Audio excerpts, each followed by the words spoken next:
ഭാവിയില്ല എന്ന കോൺഗ്രസിന്റെ തിരിച്ചറിവിൽ നിന്നാണ്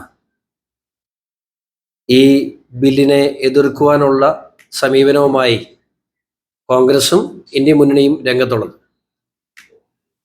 തെരഞ്ഞെടുപ്പ് കാലമായതുകൊണ്ട് തന്നെ ഇതിനെ എതിർക്കാൻ കോൺഗ്രസ് പാർട്ടി കാണിച്ച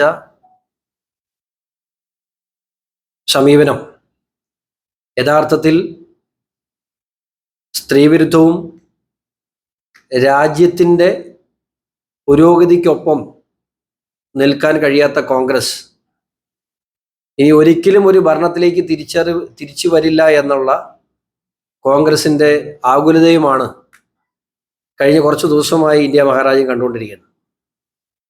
ഏത് നിയമമായിക്കോട്ടെ, ജനകീയ പിന്തുണ ഉണ്ടെങ്കിൽ ഏത് നിയമത്തെയും തരണം ചെയ്യാൻ കഴിയും.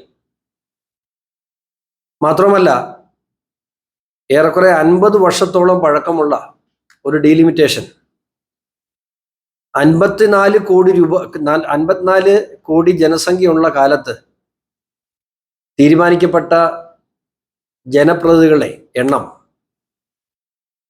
140 കോടിയാകുമ്പോൾ തിരുത്താൻ കഴിയാത്ത ഒരു സാഹചര്യം എന്ന് പറയുന്നത് ശരിക്കും ഭരണഘടന അനുശാസിക്കുന്ന,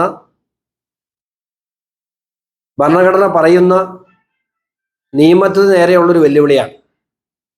കാലാകാലങ്ങളായി ഡീലിമിറ്റേഷൻ താമസിപ്പിക്കുകയും